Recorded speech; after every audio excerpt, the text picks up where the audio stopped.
Ndabasuhuje njye banyita Cedric nkaba mbazaniye amakuru agezweho muri aka kanya kuri iyi saha y'isa 12 ku isaha ngengamasaha GMT, akaba ari isa 2 ku masaha y'i Kigali, ari na niyo saha iri mu Rwanda hose. Amakuru yacu duteruriye kuri iyi nkuru ifite umutwe uvuga ko u Rwanda na Congo bigiye gusinyanya amasezerano imbere ya Amerika. Umunyamabanga wa Leta Zunze Ubumwe za Amerika ushinzwe ububanyi n'amahanga Marco Rubio kuri uyu wa gatanu arakurikirana isinywa ry'amasezerano hagati y'u Rwanda na Repubulika Iharanira Demokarasi ya Congo.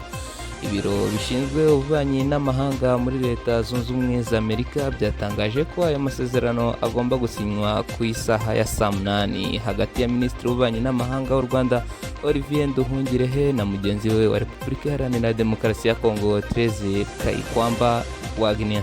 Ntabwo haratangazwa ibikubiye muri ayo masezerano, usibye ko itangazo ritumira abanyamakuru rivuga ko ari amasezerano agena amahame ngenderwaho muri diplomasi. Ibisobanuro bitangwa n'inzobere bivuga ko amasezerano nk'ayo aba agena ibintu birimo ubusugire bwa buri gihugu, imikoranire ku nyungu rusange nko ku bijyanye n'amahoro cyangwa se ubucuruzi, ubushake n'umuhate wa buri ruhande mu gukemura amakimbirane ndetse n'imirimo migari ijyanye n'imikoranire mu bihe by'ahazaza.